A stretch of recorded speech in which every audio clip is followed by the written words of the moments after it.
Tout le monde est partant pour le grand reset. Enfin, presque tout le monde. Il y a un gars qui a le pouvoir de faire quelque chose pour arrêter ça, et vous savez exactement de qui je parle. Et ils ont fait une erreur quand ils ont essayé de mettre Trump de leur côté. Ils ont invité Donald Trump à Davos, 2 fois je crois. Mais en janvier, quand Donald Trump a vraiment commencé à voir la bête qui se dressait contre lui, il est allé à Davos, oui, au Forum économique mondial, et il leur a fait un énorme doigt d'honneur. Nous nous sommes engagés à préserver la majesté de la création de Dieu et la beauté naturelle de notre monde. Mais pour embrasser les possibilités de demain, nous devons rejeter les éternels prophètes de malheur et leurs prédictions de l'Apocalypse. Ces alarmistes exigent toujours la même chose, le pouvoir absolu de dominer, transformer et contrôler chaque aspect de nos vies. Nous ne laisserons jamais les socialistes radicaux détruire notre économie et ruiner notre pays. 2 jours après que Donald Trump ait donné ce discours, un gauchiste de 89 ans, l'étrange milliardaire George Soros, a fait une intervention d'urgence, à Davos une fois de plus, avertissant que les élections américaines de 2020 détermineraient, je cite, le sort de notre monde. Maintenant, puisqu'on parle de Davos, jetez un coup d'œil une fois de plus. C'était 1 mois après que Donald Trump s'est adressé à Davos et leur a fait un doigt d'honneur. Voici ce que le pape François et l'économiste Jeffrey Sachs ont répondu. C'est un pays dangereux en ce moment. Il sera absolument dangereux si Trump est réélu.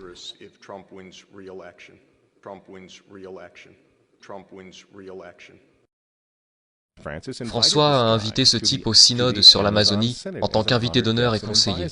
Il est aussi conseiller de Bernie Sanders. Qu'est-ce qu'il fait au Vatican?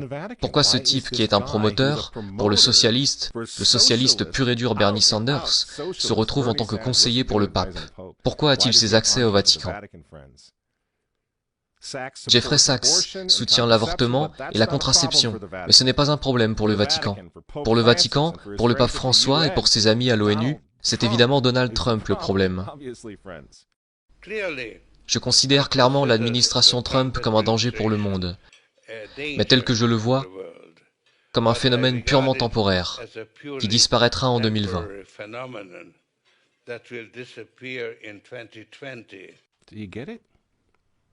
Vous comprenez? Vous voyez pourquoi il y a tant de haine envers Trump?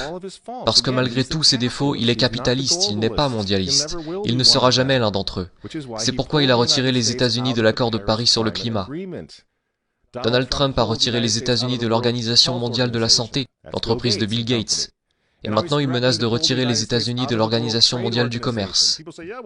Les gens disent « Oui, Donald Trump s'est marié 2 fois, c'est vraiment un homme mauvais.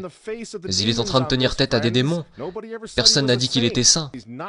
Il frappe les vaches sacrées des Nations Unies dans le monde entier en ce moment même. L'Assemblée générale vote couramment à 185 voix contre les États-Unis sur presque tous les sujets désormais. Et vous vous souvenez, puisqu'on parle des Nations Unies, en novembre 2019, juste avant que le coronavirus arrive, Trump est allé aux Nations Unies, à l'Assemblée générale, et il a déclaré la guerre au mondialisme. Les dirigeants avisés mettent toujours le bien de leur propre peuple, de leur propre pays, en premier. L'avenir n'appartient pas aux mondialistes.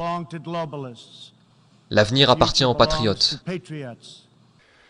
Peu après le discours que Donald Trump a livré à l'ONU, que s'est-il passé? Le coronavirus s'est répandu dans le monde, et l'économie américaine qui était en plein essor a été mise sous assistance respiratoire. Pensez-vous que c'était un accident? Donc quand ils vous disent, et qu'ils nous disent à tous, de rester à la maison, de porter un masque, pour que grand-mère ne tombe pas malade, vous devez comprendre ce qui se passe vraiment. Ils ne se soucient pas de votre grand-mère. Ils ne s'occupent pas des personnes âgées. Ils ne se soucient pas des bébés. Ils veulent les avorter, afin de pouvoir sauver notre société. Ils avortent des millions de bébés dans le monde entier. Ils ne se soucient pas des bébés, ils ne se soucient pas des personnes âgées. En réalité, si vous voulez sauver votre grand-mère, dites aux mondialistes de rester loin d'elle.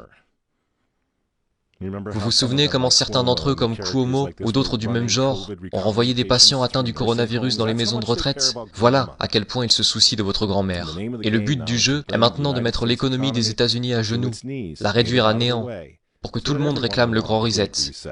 rendre cette nouvelle normalité si anormale que même vous et moi, vous savez, dans un avenir proche, nous supplierons pour avoir des vaccins, car on nous aura rendus fous à ce moment-là, à mendier pour tout ce qui nous gardera en sécurité, selon nos geôliers et gardiens, et nos gardiens de zoo, vous voyez. C'est ce qu'ils veulent, c'est pourquoi ils continuent à utiliser ce terme de nouvelle normalité. Vous voulez combattre ? Retournez au travail, retournez à l'école. Si vous êtes en bonne santé, retirez votre masque. Et pour l'amour de Dieu, retournez à l'église et priez pour que Trump l'emporte en novembre. C'est à ça que sert le grand reset. Le faux dossier russe, l'impeachment. Vous voyez ? Pendant 4 ans, ils ont essayé d'arrêter cet homme, car s'il renforce l'Amérique, s'il la rend à nouveau forte, s'il sauve l'économie une seconde fois, le grand reset n'aura pas lieu. Le nouvel ordre mondial va être rejeté, et qui sait quand ils auront une opportunité comme celle du coronavirus à nouveau. Et ils le savent. Alors je vous pose la question. Pourquoi détestent-ils cet homme? Ces gens, ces hommes, ils détestent Dieu, ils détestent les enfants, ils détestent la famille traditionnelle, ils vous détestent, et ils détestent Donald Trump, dont les opposants politiques d'ailleurs en ce moment sont en train de déboulonner des statues de saints, de frapper des policiers et de brûler des drapeaux. Vous dites que vous n'aimez pas Trump? Je suis désolé les amis, mais on s'en fiche, cela n'a plus vraiment d'importance. Vous pensez à la personnalité de Trump ou à ses tweets, mais regardez la situation dans son ensemble. Le choix est simple les amis. Levez-vous avec les Américains dès maintenant, ou tombez avec le nouvel ordre mondial dans un avenir pas si lointain. Il n'y a pas d'autre choix.